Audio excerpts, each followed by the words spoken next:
Does DBS affect the value of a card? Let's talk about it. So for those of you who are not aware what I'm talking about, DBS is the deck balancing score in a game called Wonders of the First. Wonders of the First is implementing DBS deck balancing score as a way to make it so that they never have to ban cards, so that your cards are always collectible and playable. Because of that, each card is assigned a certain point value. One card might be worth 5 points and one card might be worth 50 points. Typical competitive decks are in the 750 to 1,000 point range. So if you have 50 cards in a deck and you want to have a 50-point card in your deck, you just have to be aware of and plan around that. So the question is, and I've seen this on Discord come up recently, is how do changes in DBS affect the value of a card? And I think that this is a really interesting correlation. I've talked about this before early on in my channel. And it's not this simple boom boom relationship, especially with some of the things that have changed in the Wonders world since I made that first video. And one of the things that I think about when I think about DBS and its effect on value is, where does the demand for cards come from? In a traditional game that does not balance all the different aspects, you will have a demand for playability. I want this card so that I can play it. Or you have a CCG where you want this card. I want this card because I want to collect it. I want to own it. I want it to be mine. Wonders, a CCG that is working very, very hard at balancing collectability and playability and making sure that both players and collectors are having their needs catered to, has done a lot of things that really affects this traditional formula of playability equals value, and rarity and all these other things also equal value. But typically playability equals value. The more playable a card is, as long as it's not a huge supply, it is more valuable because more people want it.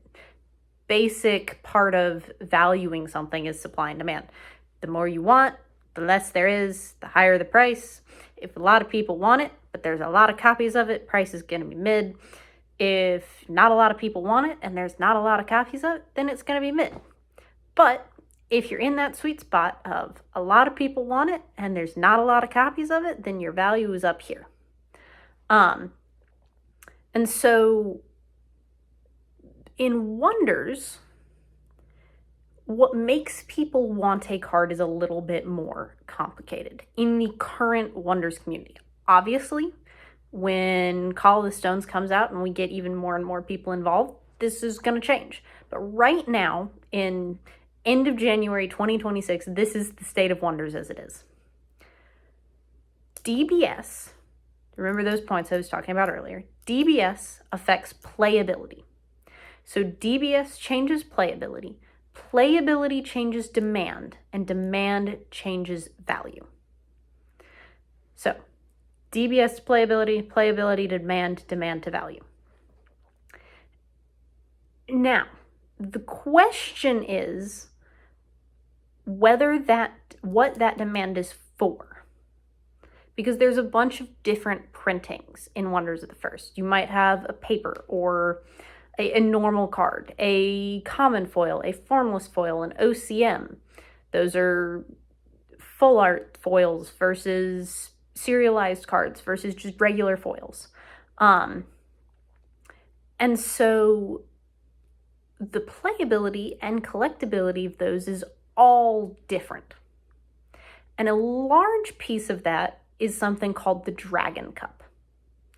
And the Dragon Cup is the luxury tournament for Wonders of the First. The annual World Finals has the Stoneseeker Cup and the Dragon Cup. And the Stoneseeker Cup is play with whatever your cards you want, play with whatever you have as long as it's 1,000 DBS. play to win. The Dragon Cup, you have to have certain cards and certain things in your deck, as well as a special serialized card called a Stone Foil that is a 1/1 to even be able to play. So not only to be able to play do you need a special card, but your entire deck must be made of formless foils, so full art foils, or OCMs or other serialized cards. So, some of what should be the most collectible cards, the rarer printings, OCMs, serialized cards of any forms, are now in demand because of playability. And so demand comes from both players who want to build their normal decks like me. I want to play with paper cards. I want to be able to read the card as easily as possible. I want to feel as least heartbroken if I set the deck down and somebody steals it from me. That's not going to happen in Wonders typically, but I want to be carrying around as little value in my deck as possible. In that sense, I am part of the cardboard army. I want my cards to be cheap and easy to play with when I'm playing with them. But there are also collectors who are collecting cards for the Dragon Cup to be able to have them ready to either play themselves, or collectors can work with some of the best players to kind of form a race car team. Collectors provide the cards, players provide the actual racing ability, driving, playing ability. So, when DBS changes, as we talked about, that's step one, it changes the playability of a card, which then affects the demand. The average player is going to want more paper copies of it, and collectors are going to start wanting formless foils, OCMs, serialized cards of it.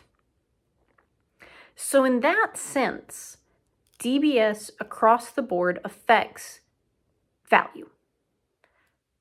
For instance, I have a OCM, a Indra's Citadel OCM.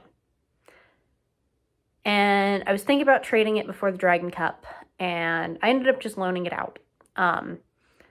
But an Indra's Citadel is a rare OCM. Not rare in the sense of like, ooh, special. Rare as in common, uncommon, rare, epic, mythic. Rare. But it is such a playable card. It was in such high demand because it was an auto include into any deck, in basically any deck in the Dragon Cup. People needed Indra's Citadel OCMs. I said that information out loud around the time trying to figure out the value of the card, and working on some trades, and I got flooded with offers to buy the card, to rent the card, to do all of the above, so on and so forth. And that's because the DBS of that card was low, and it was really playable because the DBS was low, and so it was an auto-include in every deck. So low DBS for high playable cards automatically increases value. If you increase the DBS of a card, say Kalith got a DBS increase very recently. I think Indra's did too, but Kalith was one of the big ones. Luminous Scarab also got a very large increase. I think Luminous Scarab was the largest increase this recent DBS change. And Luminous Scarab was basically an auto-include. If you were going to run a Dragon Cup deck, I think something like half of the decks in the Dragon Cup had Luminous Scarabs in them. And so a lot of people wanted them, so the price was high. Now that the DBS is up here, the demand to play them is a lot lower. And certainly the demand to play 3 copies of it in your deck is a lot lower. You might be running 1 copy of Luminous Scarab, but you're probably not running the 3 copies that you used to. And so this balance of how does DBS affect value is this, I won't say complicated system, but it's about understanding how playability affects demand and how demand affects value. Paper versions of Indra's Citadel and Kalith didn't really go crazy in price. there was enough of a supply. I mean, they went up, but there was enough of a supply that there wasn't any sort of crazy gap. It was formless foils and OCMs that went swoop right before the Dragon Cup because the supply of those is so much smaller. And so being aware of what you have, being aware that paper cards, excluding mythics and some epics, can be much harder to get your hands on, are much easier to get your hands on.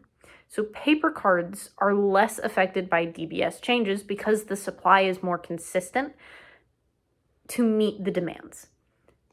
At least in my opinion. All of this is Grace's opinion. You can say I'm wrong, but this is how I'm looking at things. The supply for formless foils, for OCMs, for stone foils is so much smaller in comparison to common, uncommon, rares, and even epic paper cards and common foils that the supply is so much smaller that any change in demand proportionally affects the need much more. So, DBS changes tend to have, in what I've seen, a bigger impact on the cards for the Dragon Cup and these other cards when we're getting ready for competitions of that sort of thing than it does on paper cards. It affects mythics pretty much either way because mythics are so hard to pull, but that's its own thing. Now, something that I want to be clear on. DBS does not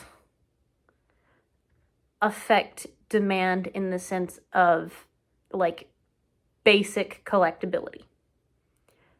Those cards are affected because of the DBS change in playability, but they don't affect how the collectors view the value of the card other than that collectors are looking at the market as a whole. If the DBS increases on the Prisoner right now and nothing changes as it did, the main reason that people want a copy of the Prisoner is for their PC, their personal collection right now. They want to be able to say, I have a full collection. I own a copy of every single card, or I own a play copy. So 3 secondaries, 2 primaries, and 1 legendary of every card in the set. Or they want to have a complete formless foil collection of every card in Umberthine. That example came to mind. And so that doesn't change. DBS doesn't change how collectors view cards in the sense of, I want to own a copy of this card. But it affects the overall market. And so it's this big circle of DBS affects playability, playability affects demand, demand affects value. Anything that affects demand, I'm going to keep both fingers here, but I'm pointing to this finger. Anything that affects demand and anything that affects supply affects value. And one of the things that DBS does best is affect playability, which affects demand. And this is not meant to devalue your cards. DBS is not typically, and from what I have seen, has not reduced the value of a card so drastically that it went from being worth $70 to being worth $10. It's a smaller, more it's a smaller proportional amount of the card than that, from everything that I've seen. Higher playable cards are typically, depending on how playable, a 20 to 50% increase. And a lot of that has to do with how hard they can be to pull as well. I think it's Witch Warden. It's the epic Umberthine land, and I think that's Witch Warden. People have trouble pulling that card in formless foil. Like, it's just not as common to see. So its price is higher up than most of the other epic formless foil lands. Because it's so hard to pull, it's almost up there in the mythic range last I heard. Maybe not in the mythic range, but it's up there. And so it's really interesting to see how these different things correlate. And of course, there are cards like the prologue cards, like the Prisoner, like Emma, like all the prologue cards and the cards that have lore around them that are also increased demand because people know what they are. The Phoenix Quill and Emma and Drogothar and the Pub and the Prisoner are all more expensive cards because people want them. And so to say how does DBS affect value is that DBS affects playability, which affects demand, which in turn affects value. I'm not going to say specific numbers because I don't stay in tune enough there, but that's what it breaks down to. DBS affects playability, playability affects demand, demand affects value. I'd love to know what y'all think about what I am talking about and everything in the comments. Let me know if you think I am talking nonsense and you think that DBS doesn't affect value at all, or let me know if you think that I've got the formula almost sorted out.